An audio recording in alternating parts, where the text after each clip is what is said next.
Dalam video hari ini, saya akan membongkar dua jenis makanan penuh parasit yang dimakan banyak orang setiap hari. Saya ingin menekankan bahwa ini bukanlah daftar makanan aneh atau langka. Ini adalah dua bahaya nyata yang ada di dalam makanan biasa di restoran pasar tradisional, bahkan dalam makanan yang Anda anggap bersih, bergizi, dan sama sekali tidak bermasalah. Salam sehat untuk semua, saya Dr. Agus Setiawan dari saluran sehat itu menyenangkan. Sebelum kita meneliti satu persatu makanan berbahaya tersebut, kita harus menghilangkan kesalahpahaman yang telah ada di masyarakat selama bertahun-tahun. Di bagian awal video ini saya akan mengungkap 8 kesalahpahaman paling umum tentang parasit. Apakah Anda berpikir, saya sehat, jadi saya tidak khawatir tentang parasit? Adalah pemikiran yang benar-benar salah. Mengapa makanan yang dimasak pun masih bisa berbahaya bagi kesehatan, dan mengapa banyak orang yang mencuci bahan makanan dengan sangat teliti masih bisa terinfeksi parasit. Kesalahpahaman inilah yang menjadi alasan mengapa banyak orang tua terinfeksi parasit tanpa menyadarinya sama sekali. Kedua, saya akan mengungkap dua jenis makanan yang dimakan banyak orang setiap hari. Dan yang paling berbahaya adalah makanan di peringkat nomor satu yang sangat disukai banyak orang Indonesia yang ternyata dapat menyebabkan kerusakan pada otak dan sistem saraf. Ketiga, kita akan bersama-sama mengetahui 5 risiko baru infeksi parasit dalam kehidupan modern. Mulai dari makanan impor, kebiasaan makan gaya barat yang dianggap sehat dan sangat tren, hingga makanan yang menyimpan bahaya yang tidak terpikirkan oleh banyak orang. Dan terakhir, saya akan membantu Anda mengenali 6 sinyal tubuh yang mencoba memperingatkan Anda tentang keberadaan parasit. Banyak orang tua berpikir kelelahan adalah karena faktor usia ruam kulit, karena cuaca dan gangguan pencernaan, karena lambung yang lemah. Namun dalam banyak kasus itu adalah tanda bahwa tubuh sedang melawan parasit di dalamnya. Sebelum kita mulai, jika Anda merasa informasi ini bermanfaat, silakan tekan tombol subscribe, berlangganan saluran ini, dan nyalakan notifikasi agar tidak ketinggalan video-video berikutnya. Tekan tombol like suka dan tinggalkan komentar di bawah tentang dari mana Anda menonton video ini untuk menunjukkan kepedulian Anda terhadap kesehatan diri sendiri. Sebelum kita meneliti secara rinci 9 jenis makanan tersebut, mari kita ungkap 8 kesalahpahaman paling umum tentang parasit. Hampir semua orang percaya hal-hal ini benar, padahal kenyataannya hal-hal tersebut meningkatkan risiko penyakit hingga berkali-kali lipat. Kesalahpahaman pertama adalah banyak orang percaya bahwa asalkan tubuh sehat, sistem kekebalan alami dapat menangkal segala jenis parasit. Ini adalah pemikiran yang sangat berbahaya. Parasit tidak memilih orang lemah atau orang tua untuk diserang. Mereka memilih orang-orang yang lengah dan menurunkan kewaspadaan. Banyak pasien yang awalnya muda, sehat, rutin berolahraga, dan makan makanan sehat, jatuh sakit akibat cacing hati, cacing otak, atau anisakis, hanya karena satu kali makan makanan yang kurang matang, atau sepiring hidangan laut yang mereka pikir benar-benar bersih. Bagi parasit, tidak ada artinya apakah Anda berlari setiap hari atau seberapa lama Anda menjalani gaya hidup sehat. Begitu Anda secara tidak sengaja memberi mereka kesempatan kecil, misalnya memakan sepotong makanan yang kurang matang, mereka akan segera memanfaatkannya untuk menyusup diam-diam ke dalam tubuh Anda. Kesalahpahaman kedua adalah bahwa parasit hanya ada pada makanan mentah. Faktanya banyak makanan yang terlihat matang di luar, tetapi bagian dalamnya sama sekali belum mencapai suhu yang aman. Ini sering terjadi terutama pada daging babi, tumis cepat steak sapi yang masih kurang matang, rare belut yang ditumis dengan api besar, atau hidangan siput yang langsung diangkat oleh koki begitu cangkangnya terbuka. Banyak jenis parasit bersembunyi jauh di dalam setiap serat daging sehingga tidak dapat dilihat dengan mata telanjang, dan jika bagian tengah makanan tidak dipanaskan cukup lama, mereka akan bertahan hidup dan tetap sehat seolah tidak terpengaruh. Makanan yang hampir matang sama sekali tidak berarti bagian dalamnya sudah diproses dengan benar. Kesalahpahaman ketiga adalah cukup dengan merebus makanan parasit akan langsung mati. Namun yang penting bukanlah fakta bahwa air mendidih, melainkan seberapa lama makanan tersebut bertahan di lingkungan yang mendidih itu. Banyak orang karena terburu-buru atau kebiasaan lama, langsung mematikan api dan mengangkat makanan begitu air mulai mendidih. Inilah alasan mengapa parasit masih bertahan hidup. Misalnya, Larva parasit pada belut tidak akan mati kecuali direbus terus-menerus selama minimal 5 menit. Siput dan kerang-kerangan mungkin terlihat siap makan begitu mendidih, tetapi sebenarnya harus dimasak minimal 10 menit setelah air benar-benar mendidih agar aman. Dengan kata lain, air yang mendidih selama 1 detik dan air yang mendidih selama 10 menit adalah dua tingkat yang sangat berbeda dalam hal pembasmian parasit. Kesalahpahaman keempat adalah hidangan laut beku selalu aman karena parasit mati jika membeku. Kenyataannya sama sekali tidak demikian. Freezer rumah tangga biasa hanya mencapai suhu sekitar 0,4 derajat hingga 0,18 derajat Celcius, dan ini adalah suhu yang tidak cukup untuk membasmi sebagian besar parasit di dalam ikan. Mereka baru akan musnah jika dibekukan pada suhu 20 derajat Celcius selama minimal 72 jam atau di bawah 0,35 derajat Celcius selama lebih dari 24 jam. Ini berarti sebagian besar hidangan laut beku yang kita beli hanya membuat parasit dalam kondisi tidur sementara. Namun, begitu masuk ke dalam tubuh manusia yang bersuhu 37 derajat, mereka akan segera bangun dan melanjutkan aktivitas secara normal. Oleh karena itu, pembekuan tidak membunuh parasit, hanya pembekuan yang sesuai standar industri yang bisa melakukannya. Kesalahpahaman kelima adalah, asalkan mencuci bahan makanan dengan sangat bersih, semua risiko akan hilang. Namun sebanyak apapun Anda mencuci, Anda hanya bisa membersihkan tanah dan kotoran yang menempel di luar. Banyak jenis telur parasit menempel sangat kuat pada jaringan daging dan daun sayuran. Tidak bisa dibilas dengan air, tidak bisa dibasmi dengan garam, dan cuka pun tidak bisa menghancurkan lapisan pelindung mereka yang kokoh. Jika mencuci bersih dengan tangan saja sudah cukup aman, maka laboratorium dan prosedur pengawasan makanan tidak akan diperlukan seperti sekarang. Ilmu keamanan pangan ada karena pencucian biasa tidaklah cukup. Kesalahpahaman keenam adalah percaya bahwa alkohol, cuka, dan wasabi dapat membasmi parasit. Ini adalah persepsi yang sangat keliru. Bumbu-bumbu ini tidak membunuh parasit dan hanya memberikan ilusi kebersihan bagi yang memakannya. Alkohol yang digunakan pada kepiting marinasi hanya membuat parasit mabuk, sementara tidak membasminya sama sekali. Cuka membuat mereka mengerut tetapi tetap hidup. Wasabi mungkin membuat pemakannya kepedasan hingga menangis, tetapi parasit sama sekali tidak terpengaruh. Satu-satunya hal yang benar-benar ditakuti parasit adalah suhu tinggi atau suhu ekstrim rendah yang mencapai standar industri, sedangkan bumbu-bumbu hanyalah pencipta rasa aman palsu. Kesalahpahaman ketujuh adalah pemikiran bahwa makan sedikit pasti tidak apa-apa. Sebenarnya, parasit tidak membutuhkan Anda makan banyak.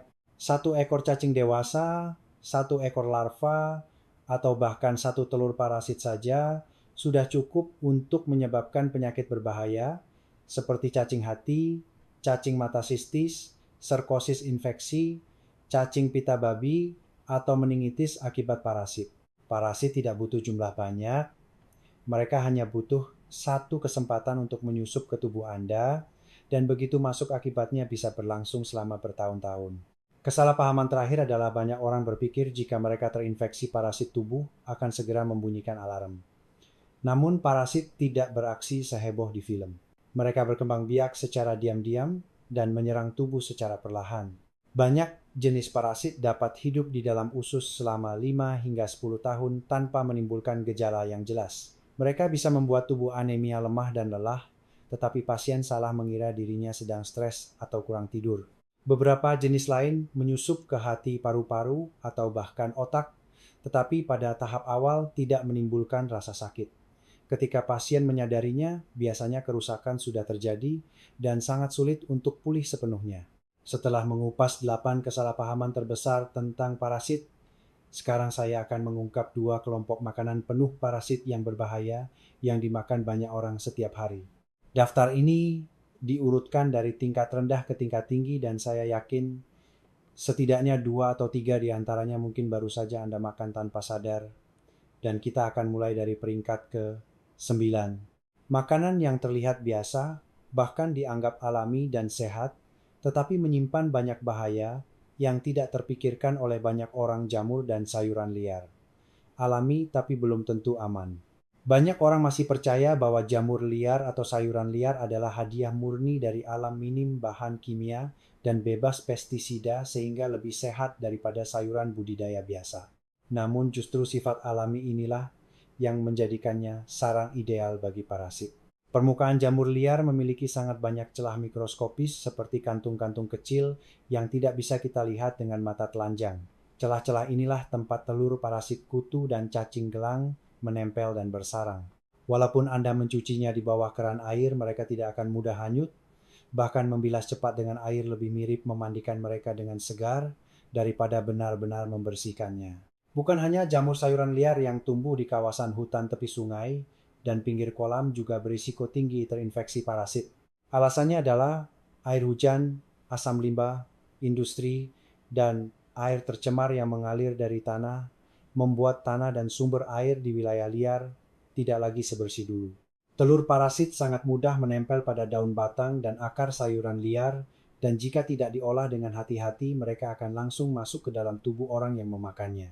Ada kasus di mana satu keluarga di pedesaan mengalami muntah, diare, dan gejala keracunan setelah memakan sayuran liar yang dipetik di gunung tanpa dicuci bersih. Ketika dokter memeriksanya, mereka menemukan penyebabnya berasal dari telur parasit yang menempel pada daun sayuran, sesuatu yang tidak disangka oleh siapapun sedang mereka makan. Untuk membuat hidangan jamur dan sayuran liar lebih aman, kita harus menerapkan proses pengolahan yang ketat. Pertama, cuci benar-benar bersih di bawah air keran untuk menghilangkan tanah dan kotoran. Selanjutnya, rendam seluruhnya dalam air garam encer minimal selama 30 menit agar telur parasit terlepas dari permukaan. Setelah direndam, harus dicuci kembali berkali-kali dengan air mengalir sampai terasa benar-benar bersih. Ini bukan sekadar langkah mencuci, melainkan perisai penting bagi kesehatan Anda dan keluarga. Selanjutnya peringkat ke-8 adalah tanaman air seperti water chestnut atau bengkuang air dan tanaman sejenisnya.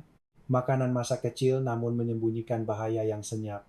Ketika menyebut dua jenis umbi atau tanaman air ini, banyak orang, terutama orang tua, mengingat rasa renyah manis dan segar serta sensasi dingin di perut saat dimakan mentah. Di Indonesia pun banyak tanaman air yang dijadikan camilan atau sayuran, sehingga banyak orang melihatnya sebagai sesuatu yang sangat alami dan aman. Namun makanan yang tampak sederhana ini masuk dalam kelompok berbahaya karena alasan yang hampir tidak terpikirkan oleh siapapun. Tanaman air ini tumbuh di kolam, danau, dan rawa tempat cacing hati liver flucus berkembang biak dengan kuat. Larva kista menempel pada kulit atau meresap ke dalam bagian daging berkat strukturnya yang lunak dan menyerap air serta tidak terlihat oleh mata telanjang. Banyak orang memiliki kebiasaan memakannya mentah atau menggigit kulit luarnya secara langsung untuk mengupasnya, tindakan yang terlihat tidak berbahaya tetapi sama saja dengan membuka jalan bagi parasit untuk menyusup ke dalam tubuh. Begitu masuk ke usus kecil, larva menempel pada selaput lendir, menghisap nutrisi dan secara bertahap menyebabkan kerusakan serius. Ada kasus yang mengejutkan para dokter. Seorang pria parubaya yang awalnya sehat dan gemar makan tanaman air mentah. Berat badannya turun hampir 10 kg hanya dalam 2 bulan, terus-menerus merasa lelah dan mengalami diare. Saat diperiksa, dokter menemukan ususnya dipenuhi gumpalan cacing hati yang menempel, membuat tubuhnya semakin lemah. Ini bukan kasus langka. Di banyak wilayah di Asia yang memiliki kebiasaan makan tanaman air mentah, kasus infeksi terjadi secara diam-diam setiap tahun. Untuk tanaman air ini, prinsip emasnya adalah jangan pernah memakannya mentah dalam bentuk apapun. Satu larva saja bisa menyebabkan penyakit. Cara paling aman adalah merebusnya hingga matang dalam air mendidih bersuhu 100 derajat Celcius selama minimal 5 menit untuk membasmi larva sepenuhnya. Ketika dimasak dengan benar, tanaman ini masih mempertahankan rasa manis segar dan kerenyahannya yang khas, tetapi yang terpenting adalah menjamin keamanan keluarga. Terkadang hanya dengan menambahkan beberapa menit waktu memasak, kita bisa menghindari masalah kesehatan yang berlangsung berbulan-bulan. Selanjutnya peringkat ke-7 adalah kelompok makanan yang sangat akrab hingga digunakan di hampir setiap rumah tangga, yaitu daging babi dan daging sapi yang kurang matang. Karena saking umumnya, banyak orang lengah dan tidak menduga bahwa di balik potongan daging yang manis, lembut, dan juicy itu tersembunyi bahaya yang bisa berdampak langsung pada otak, mata, dan sistem saraf. Beberapa tahun terakhir, tren makan daging kurang matang seperti tumis daging babi yang hanya matang luarnya, daging sapi, sandung lamur brisket yang dipanggang hanya 5 menit, atau steak yang bagian luarnya saja yang matang semakin populer di kalangan masyarakat kita. Semua orang berpikir bahwa memasaknya setengah matang akan menjaga rasa manis alami dan kaya nutrisi. Bahkan banyak orang tua saling menyarankan bahwa makan daging kurang matang itu lebih bergizi dan berkelas. Namun hanya sedikit yang tahu bahwa kebiasaan yang terlihat kaya ini justru menjadi penyebab utama yang memberikan peluang paling kuat bagi parasit untuk menyusup ke dalam tubuh. Untuk daging babi yang paling menakutkan adalah larva cacing pita babi Taenia solium. Pada potongan daging yang tidak cukup matang, terutama daging yang tidak dikarantina secara ketat, larva bersembunyi jauh di dalam serat daging dan tidak bisa diketahui dengan mata telanjang. Begitu masuk ke dalam tubuh, mereka tumbuh menjadi cacing dewasa sepanjang beberapa meter, menempel kuat pada dinding usus, menghisap nutrisi dan membuat tubuh menjadi lemah. Namun bahayanya tidak berhenti di situ. Dalam banyak kasus, telur cacing pita langsung berpindah mengikuti aliran darah menuju otak, mata, dan otot untuk membentuk kista parasit. Inilah penyebab sistiserkosis, infeksi cacing pita pada jaringan yang menyebabkan pasien mengalami sakit kepala berkepanjangan, kejang epilepsi, dan bahkan mengancam nyawa. Di Indonesia dan banyak negara Asia, tidak sedikit orang yang menahan gejala selama bertahun-tahun tanpa mengetahui penyebabnya, baru kemudian ditemukan kista cacing pita di dalam otaknya. Untuk melindungi kesehatan, terutama bagi kalangan parubaya dan lansia, jangan pernah makan daging babi yang kurang matang dalam bentuk apapun. Daging babi harus dimasak sampai matang sempurna, tidak boleh ada cairan merah atau warna merah muda yang tersisa. Untuk daging sapi, jika ingin dimakan kurang matang, gunakanlah hanya daging yang telah diverifikasi secara ketat dan masaklah minimal sekitar 7 menit untuk membasmi parasit. Pada saat yang sama, hindari daging dari lapak yang tidak diperiksa daging dengan kondisi penyimpanan berkualitas rendah atau daging dari pemotongan ilegal. Artinya, kenikmatan makan sesaat bisa jadi harus dibayar dengan kesehatan seumur hidup. Sekarang kita lanjut ke peringkat ke-6, makanan yang dagingnya lembut, gurih, dan kaya nutrisi sehingga disukai banyak orang, belut dan sidat.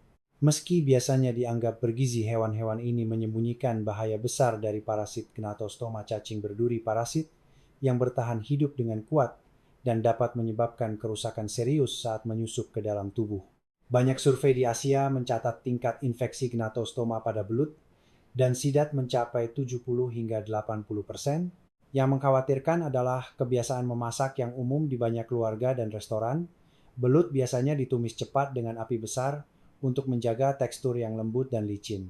Api besar hanya mematangkan bagian luar, sedangkan daging bagian dalam yang tebal tidak mencapai suhu 70 derajat Celcius yang diperlukan untuk membasmi larva. Akibatnya, meskipun masakan berwarna coklat keemasan dan harum, mungkin masih mengandung Gnatostoma yang hidup.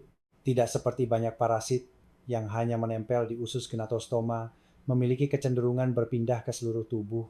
Mereka merayap di bawah kulit, menyebabkan benjolan bengkak, merah, dan nyeri, menyusup ke mata hingga menurunkan penglihatan, bahkan menyerang hati atau sistem saraf pusat, menyebabkan sakit kepala hebat, kejang, dan koma. Ada kasus di mana dokter harus melakukan operasi untuk mengeluarkan cacing sepanjang beberapa sentimeter yang sedang bergerak di dalam jaringan lunak, dan pasien mengakui sering makan tumis belut tetapi tidak dimasak cukup matang.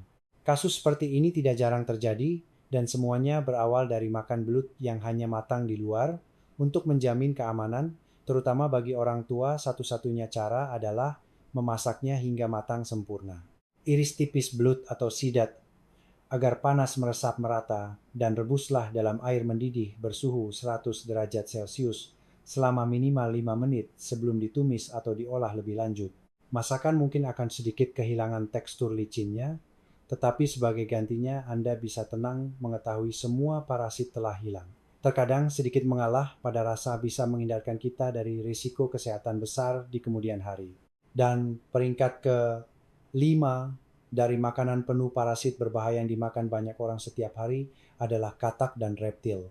Menyebut hidangan katak atau reptil, banyak orang langsung membayangkan rasa daging yang lembut, kenyal, dan manis yang sangat digemari di Indonesia dan banyak negara Asia. Hidangan seperti suai, kodok, goreng, mentega, atau ular sering dianggap sebagai makanan penambah stamina. Bahkan banyak orang tua percaya daging katak sangat baik untuk sendi dan kesehatan secara keseluruhan. Namun sedikit yang tahu bahwa di balik kelezatan yang tampak bergizi ini, tersembunyi parasit dengan tingkat bahaya yang disebut para dokter sebagai tingkat iblis larva Sparganum. Ini adalah sejenis larva cacing pita. Ini bukan parasit yang menempel di usus seperti yang kita ketahui. Larva pada kata ini istimewa karena mereka tidak diam di tempat. Begitu masuk ke dalam tubuh, layaknya pelancong mereka berpindah dari satu bagian ke bagian lain, menyebabkan kerusakan di setiap tempat yang dilaluinya. Yang dikhawatirkan dokter adalah ketahanan larva ini. Mereka bisa bertahan di dalam tubuh manusia selama bertahun-tahun tanpa mati, bahkan terus berpindah secara diam-diam.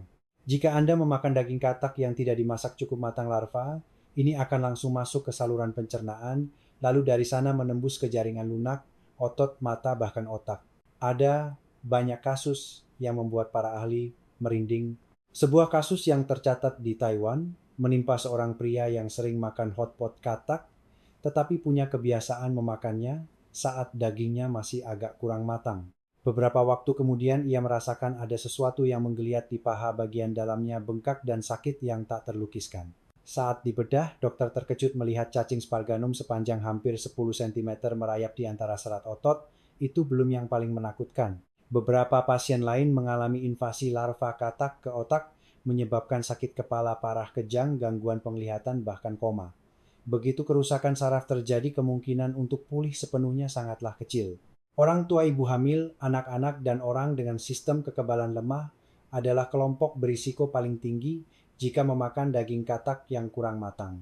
Untuk melindungi kesehatan, terutama bagi orang tua, metode pencegahan paling efektif adalah: pertama, potong daging katak menjadi bagian-bagian kecil dan seragam agar panas mudah menembus ke dalam. Kedua, sebelum ditumis, digoreng, atau direbus, rebuslah daging katak dalam air mendidih bersuhu 100 derajat Celcius selama minimal 10 menit. 10 menit adalah waktu minimal yang direkomendasikan dan disimpulkan oleh para ahli parasitologi dari banyak kasus nyata. Investasi waktu beberapa menit saja dalam proses memasak bisa menghindarkan Anda dari risiko larva katak yang menyebabkan kerusakan otot mata dan sistem saraf komplikasi yang jika sudah terjadi sulit diprediksi akibatnya. Terkadang, keselamatan seluruh keluarga berawal dari pilihan yang sangat sederhana memasak sampai matang dan menghilangkan kebiasaan makan setengah matang demi selera. Selanjutnya, peringkat ke-4 makanan penuh parasit yang dimakan banyak orang setiap hari adalah telur ikan. Menyebut telur ikan, kita biasanya langsung teringat makanan yang indah dan mewah. Mulai dari telur salmon yang berkilau di atas sushi hingga telur ikan asin yang mahal di restoran mewah, semuanya memberikan kesan berkelas kaya nutrisi dan dianggap sebagai makanan penambah stamina yang sehat. Di Indonesia pun telur ikan seperti tobiko atau telur ikan terbang sering muncul dalam banyak hidangan, terutama di restoran Jepang. Karena keumuman ini dan kepercayaan bahwa telur ikan itu bersih dan baik untuk tubuh, hampir tidak ada yang menyangka bahwa makanan mewah ini bisa mengandung salah satu risiko paling menakutkan, telur dan larva cacing pita di Philobothrium latum. Yang menjadikan telur ikan lingkungan ideal bagi parasit adalah strukturnya. Di dalam butiran telur yang transparan, lembut, dan montok yang kita sukai itu terdapat banyak sekali ruang mikroskopis tempat telur parasit bisa menempel, tetapi sama sekali tidak bisa dideteksi dengan mata telanjang. Selain itu, jika proses pengambilan telur dari ikan, pencucian, pengemasan, dan pengolahan tidak dilakukan di lingkungan yang memenuhi standar telur cacing pita, bisa sangat mudah tercampur. Satu kesalahan saja dari produsen atau pengolah hasil laut bisa membuat telur parasit ikut terbawa produk langsung ke meja makan Anda. Sayangnya, karena telur ikan terlihat bersih, lembut, dan transparan, banyak orang percaya itu pasti aman. Namun kenyataannya, tidak sedikit kasus orang yang sehat dan tidak punya riwayat penyakit sama sekali terinfeksi cacing pita hanya karena makan telur ikan mentah pada sashimi. Jika menelan telur cacing pita, mereka akan masuk ke usus dan menetas menjadi cacing dewasa. Cacing ini bisa tumbuh hingga panjang 2 atau 3 meter, bahkan lebih bergulung berlapis-lapis di dalam usus, menghisap nutrisi seperti vitamin B12, membuat pasien mengalami anemia, kelelahan kulit kuning, dan penurunan daya tahan. tubuh. Beberapa pasien mengira mereka stres insomnia atau mengalami penuaan, padahal mereka tidak tahu bahwa cacing pita panjang di dalam usus mereka sedang tumbuh setiap hari. Di rumah sakit di Jepang, Korea, dan Taiwan, dokter sering menemui kasus yang berkaitan dengan telur ikan yang tidak diproses dengan benar. Beberapa orang merasa kenyang terus-menerus selama berbulan-bulan, baru kemudian menemukan penyebabnya adalah karena cacing pita telah memenuhi ruang di dalam usus. Kabar baiknya adalah Anda masih bisa makan telur ikan jika tahu cara memilih yang benar. Yang paling penting adalah telur ikan harus dibekukan dan disterilisasi sesuai standar industri. Secara spesifik harus dibekukan pada suhu 20 derajat Celcius selama minimal 72 jam atau 35 derajat Celcius selama minimal 24 jam. Hanya suhu-suhu inilah yang bisa membasmi telur cacing pita sepenuhnya. Oleh karena itu, saat membeli telur salmon, telur ikan asin, atau telur ikan untuk sushi, pilihlah merek besar dan terpercaya. Prioritaskan toko yang memiliki sertifikasi penyimpanan beku sesuai standar.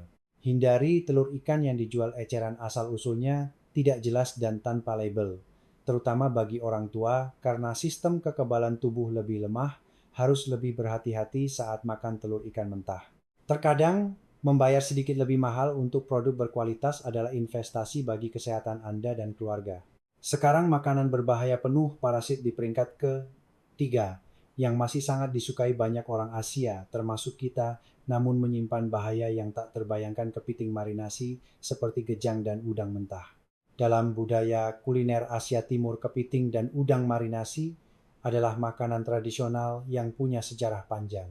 Di Indonesia, tren makanan seperti kepiting gejang atau udang marinasi kecap semakin populer. Namun kepercayaan bahwa alkohol atau bumbu marinasi bisa membunuh kuman justru menjadi penyebab banyak orang tidak waspada. Banyak orang tua percaya bahwa jika kepiting direndam lama dalam alkohol atau kecap asin yang pekat, semua bakteri dan parasit akan mati. Namun, sains telah membuktikan ini adalah kesalahpahaman yang sangat berbahaya. Di bagian dalam tubuh kepiting dan udang mentah tersembunyi parasit dengan daya tahan hidup yang begitu kuat hingga membuat para ahli khawatir cacing parulung fluke atau Paragonimus westermani. Parasit ini terutama ada pada kepiting air tawar dan udang air tawar bahan yang sering digunakan untuk membuat asinan atau hidangan marinasi. Banyak penelitian telah memeriksa sampel kepiting marinasi yang dijual di pasar dan hasilnya mengejutkan semua orang. Di beberapa tempat, lebih dari 60% sampel masih mengandung larva cacing yang hidup. Ini membuktikan fakta sederhana, namun menyakitkan alkohol, kecap, asin, bahkan air garam tidak bisa membasmi cacing paru. Cairan tersebut hanya melumpuhkan larva untuk sementara, tetapi begitu masuk ke dalam tubuh manusia yang hangat dan kaya, nutrisi mereka akan segera bangun dan mulai menyebabkan penyakit. Cacing ini melubangi jaringan paru-paru, membuat kista peradangan sehingga pasien merasa sakit setiap kali bernapas. Yang lebih mengkhawatirkan, cacing paru tidak hanya diam di paru-paru. Pada beberapa kasus larva berpindah ke otak, menyebabkan meningitis, sakit kepala hebat, kelumpuhan, dan jika tidak didiagnosis tepat waktu bahkan bisa menyebabkan kematian. Untuk melindungi kesehatan terutama bagi orang tua yang paru-paru dan sistem kekebalannya rentan, satu-satunya cara menghilangkan cacing paru adalah dengan memasak kepiting dan udang sampai matang sempurna. Hanya ketika dikukus, direbus, atau dimasak dalam waktu yang cukup lama pada suhu 100 derajat Celcius, parasit akan mati sepenuhnya. Jika Anda tetap ingin menikmati rasa yang mirip dengan kepiting marinasi, Anda bisa memilih produk yang sudah disterilisasi dan melalui proses pemanasan atau dibeli dari merek besar bersertifikasi keamanan pangan.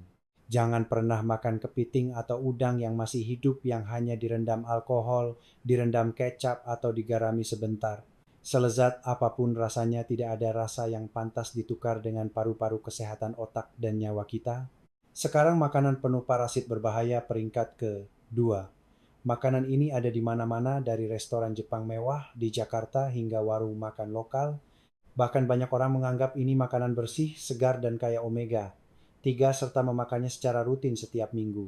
Namun justru karena terlalu umum, hampir tidak ada yang menyadari bahwa ini adalah salah satu jalur infeksi parasit terkuat saat ini. Ikan mentah sashimi sushi, dan larva anisakis. Menyebut ikan mentah, terutama sashimi salmon tuna atau hidangan ikan mentah lainnya, hampir semua orang membayangkan kesegaran, rasa berlemak, dan sensasi lumer di mulut.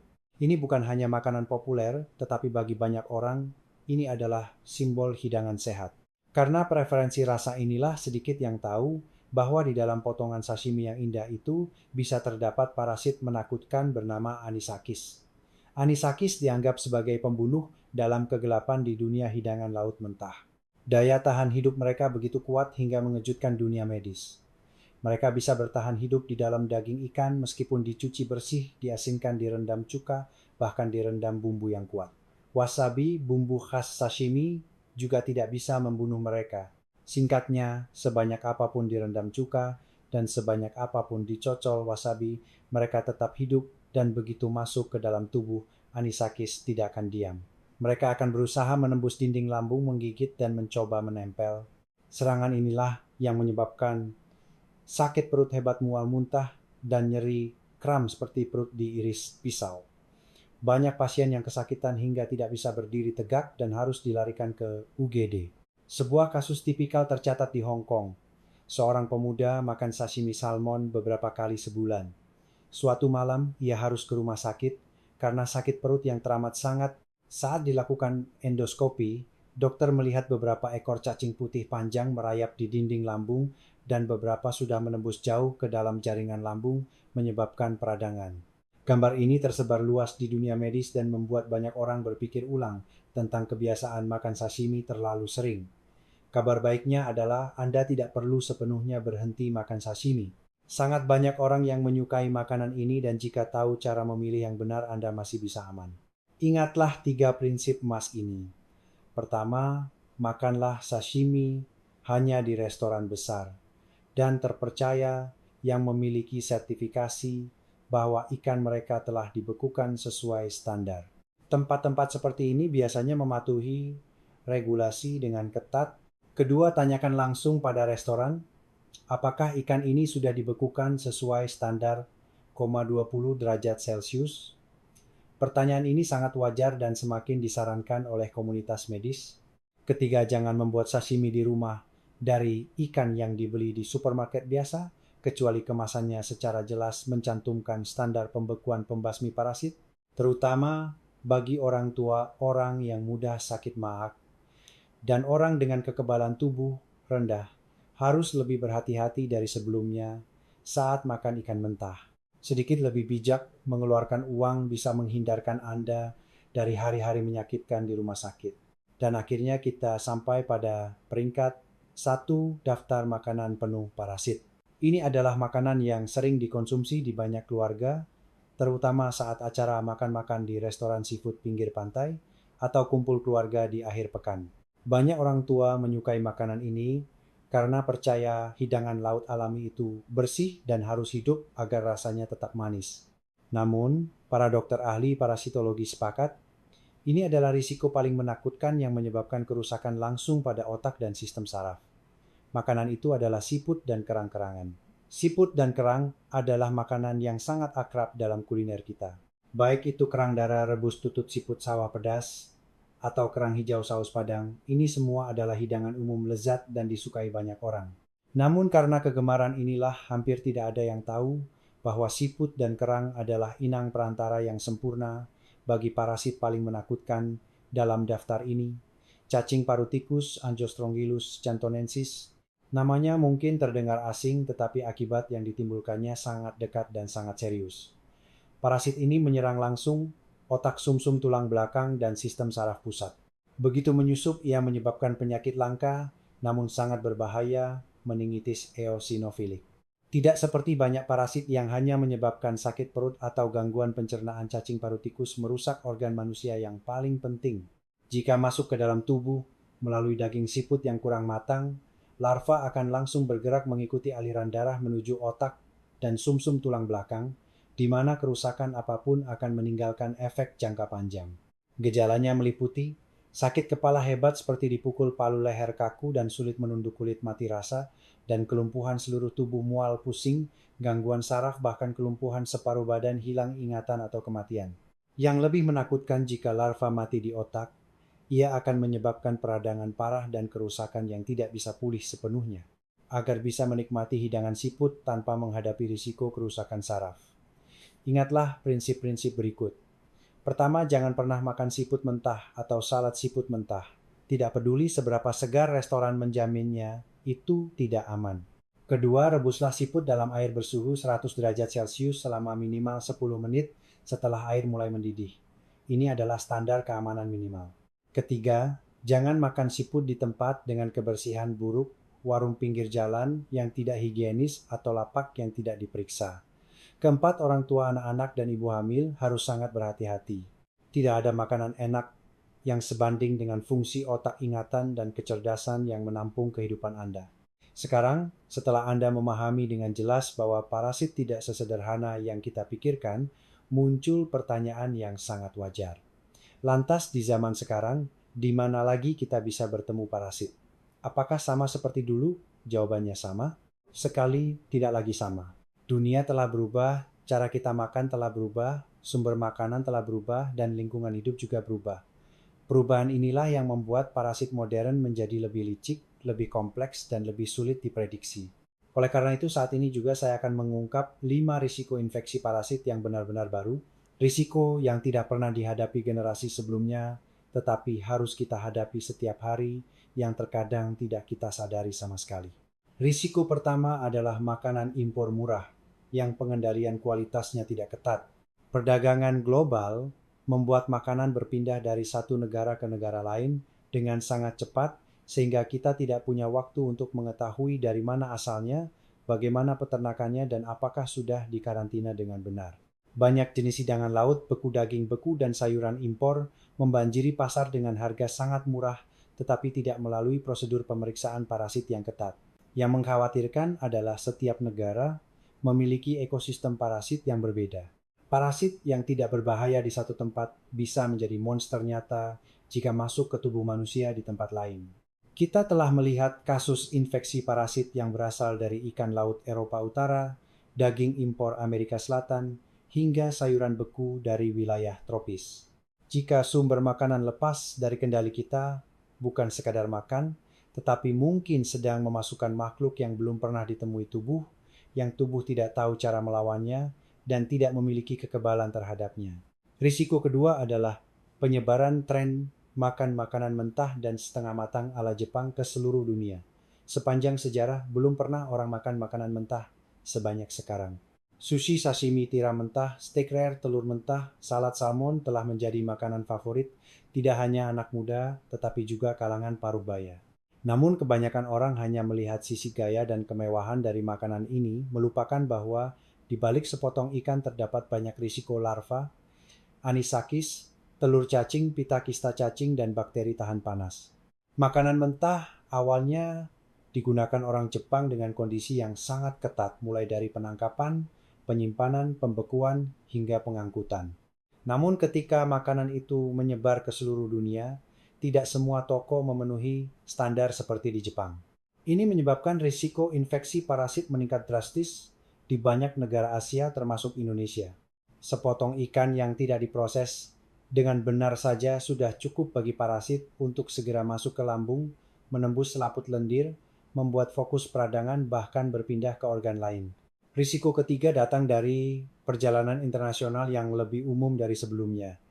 Hari ini hanya butuh beberapa jam penerbangan dari Indonesia ke Thailand, Jepang, India, Afrika, atau Amerika Selatan. Dan dalam setiap perjalanan itu Anda tanpa sadar terpapar pada mikroorganisme dan ekosistem parasit khas setiap daerah. Jajanan pinggir jalan yang menarik buah-buahan eksotis masakan khas daerah, bahkan air keran yang digunakan untuk menyikat gigi bisa mengandung parasit yang belum pernah ditemui tubuh Anda sebelumnya. Tidak sedikit orang yang pulang dari luar negeri mengalami kelelahan, sakit perut, alergi, penurunan berat badan, dan gangguan pencernaan, tetapi sama sekali tidak tahu bahwa penyebabnya berasal dari parasit asing yang berkontak selama liburan. Perjalanan membawa pengalaman baru, tetapi sekaligus membuka pintu bagi parasit untuk ikut berpindah bersama manusia, melintasi batas alam yang sebelumnya tidak bisa mereka lewati.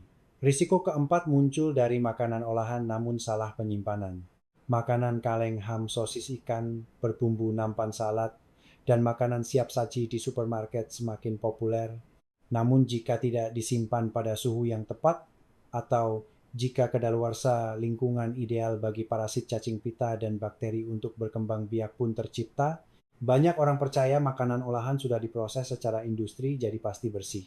Namun kenyataannya, beberapa proses hanya membunuh bakteri, tetapi tidak sepenuhnya menghilangkan telur parasit yang memiliki kulit sangat tebal. Jika produk tidak disimpan dengan benar di lemari pendingin supermarket atau rumah parasit bisa bangun dan berkembang biak kembali. Kita pikir kita sedang makan makanan praktis, padahal terkadang kita tanpa sadar memasukkan bibit penyakit yang sedang bersembunyi menunggu kesempatan.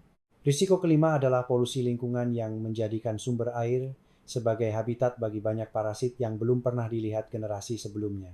Sumber air hari ini dipengaruhi oleh limbah industri pestisida, limbah rumah tangga, dan perubahan iklim. Semua ini menciptakan kondisi bagi muncul dan meningkatnya parasit baru. Air yang tercemar bisa meresap ke dalam tanah kolam, danau ladang tempat menanam sayuran, dan tempat budidaya hasil laut. Dan dari sanalah mereka langsung masuk ke makanan keluarga tanpa kita sadari sama sekali. Generasi sebelumnya bisa dengan tenang meminum air sumur dan mencuci sayur dengan air sungai. Namun hari ini air yang disaring sederhana pun jika tidak direbus atau diproses sesuai standar, tidak bisa menjamin keamanan mutlak. Sumber air modern yang tercemar tidak hanya mengandung bakteri, tetapi juga telur cacing pita larva dan spora parasit dengan daya tahan tinggi dan resistensi yang jauh melampaui generasi sebelumnya. Setelah memahami risiko parasit baru dalam kehidupan modern, mulai dari makanan impor, kebiasaan makan mentah, perjalanan internasional, hingga polusi air dan makanan olahan Anda, pasti mengajukan pertanyaan yang sangat penting jika risiko ini terjadi setiap hari di sekitar kita. Bagaimana saya bisa tahu jika saya terinfeksi parasit? Itulah sebabnya saya ingin membantu Anda mengenali 6 sinyal peringatan dari dalam tubuh yang sangat jelas bahwa parasit mulai beraktivitas, namun sering dilewatkan banyak orang. Sinyal pertama adalah sakit perut berkepanjangan tanpa sebab jelas. Banyak orang tua mengira sakit perut yang hilang timbul hanyalah masalah pencernaan biasa atau karena makan tidak teratur. Namun jika rasa sakit itu bertahan beberapa minggu hingga beberapa bulan berulang kali, terutama terasa nyeri samar di malam hari atau setelah makan, hidangan laut, makanan mentah atau daging kurang matang, kemungkinan besar parasit telah muncul di dalam usus. Parasit menempel pada dinding usus menyebabkan peradangan ringan dan iritasi terus-menerus. Rasanya tidak terlalu parah, tapi persisten ketidaknyamanan khas yang sering diabaikan orang tua. Sinyal kedua adalah penurunan berat badan tiba-tiba meski makan normal. Orang tua sering menganggap penurunan berat badan adalah hal alami seiring bertambahnya usia. Namun jika porsi makan tetap tetapi berat badan turun cepat, dalam waktu singkat ini adalah sinyal yang harus sangat diwaspadai. Parasit di dalam usus bisa menyerap nutrisi sebelum tubuh sempat menyerapnya. Ini membuat pasien tetap menjadi kurus dan lemah meskipun makan dengan sangat baik. Banyak orang tua berbagi bahwa mereka makan cukup dan teratur tetapi tetap kurus dan kurang bertenaga. Ini adalah gejala khas parasit yang mencuri nutrisi. Sinyal ketiga adalah gatal di sekitar anus, terutama di malam hari. Ini adalah gejala yang sangat umum tetapi sulit dibicarakan sehingga banyak orang tua diam-diam menahannya. Pada malam hari, ketika parasit bergerak ke area anus untuk bertelur, pasien merasakan gatal yang tidak nyaman, susah tidur, dan gelisah. Pada anak-anak sinyal ini mudah dikenali, tetapi pada orang dewasa, terutama lansia, sering dikira wasir atau kulit kering. Namun jika kondisi ini terus berlanjut selama beberapa hari, kemungkinan infeksi parasit sangat tinggi. Sinyal keempat adalah alergi kulit dan ruam berulang. Di Indonesia yang tropis, masalah kulit sering terjadi, sehingga banyak orang tua mengira ruam hanyalah reaksi terhadap cuaca atau keringat. Namun jika ruam biduran gatal muncul berkali-kali tanpa sebab dan terus kambuh meski sudah diberi obat, kemungkinan besar parasit sedang menyebabkan gangguan kekebalan. Beberapa parasit mengeluarkan racun yang menyebabkan iritasi kulit. Jenis lain masuk ke jaringan lunak bergerak di dalam tubuh, menyebabkan bintik merah seperti sengatan atau biduran. Ini adalah gejala yang dialami banyak pasien lansia tetapi biasanya tidak dikaitkan dengan parasit. Sinyal kelima adalah kelelahan terus-menerus, anemia, dan wajah pucat. Orang tua mudah menganggap kelelahan sebagai hal biasa dari penuaan, tetapi jika kondisi ini disertai wajah pucat bibir, memutih sedikit, pusing, dan mengantuk, kemungkinan besar tubuh sedang mengalami anemia. Beberapa parasit, terutama jenis yang hidup di usus, menghisap zat besi, vitamin B12, dan nutrisi penting lainnya, membuat tubuh dalam kondisi kehabisan tenaga. Banyak orang tua yang suka makan ikan mentah atau jeroan hewan. Jika tidak diproses dengan benar, parasit masuk ke tubuh dan diam-diam menyebabkan anemia dalam jangka panjang. Sinyal keenam adalah gangguan pencernaan berulang, perut kembung, diare, dan sembelit bergantian. Sistem pencernaan lansia memang sensitif, tetapi jika parasit muncul, siklus aktivitas usus akan terganggu. Ini menciptakan gejala yang tidak teratur, kadang perut kembung, tidak nyaman, kadang diare, dan besoknya sembelit. Pengulangan siklus pencernaan yang tidak normal ini bukan karena lambung lemah seperti yang dipikirkan banyak orang, melainkan bisa jadi sinyal parasit sedang bergerak, berkembang biak, dan menyebabkan peradangan di dalam usus. Jika Anda menemukan satu atau lebih dari sinyal di atas, jangan terlalu khawatir, tetapi juga jangan menganggap enteng. Yang penting adalah mendengarkan tubuh dan memeriksakan diri tepat waktu. Infeksi parasit dapat disembuhkan sepenuhnya dan semakin dini ditemukan semakin mudah untuk pulih. Jika video hari ini membantu Anda memahami sesuatu lebih baik, sekecil apapun itu, saya merasa sangat bersyukur. Jika Anda merasa konten ini bisa membantu seseorang menghindari penyakit, silakan bagikan video ini. Mungkin hanya dengan satu klik tombol bagikan Anda telah membantu seseorang menghindari komplikasi yang tidak pernah mereka bayangkan. Tekan tombol like pada video agar saya tahu bahwa apa yang saya lakukan bermakna dan layak untuk dilanjutkan. Dan silakan tinggalkan komentar tentang apa yang Anda khawatirkan atau apa yang ingin Anda ketahui lebih lanjut. Saya selalu membaca komentar satu persatu dan berbagi Anda. Itulah yang membantu saya lebih memahami Anda, serta terus membuat konten yang lebih baik dan lebih nyata. Jika Anda merasa pengetahuan ini bermanfaat, silakan berlangganan, subscribe saluran ini, dan nyalakan notifikasi. Terima kasih banyak telah meluangkan waktu untuk mendengarkan. Saya berharap Anda selalu makan dengan nikmat hidup sehat dan damai di setiap momen kehidupan. Sampai jumpa di video berikutnya.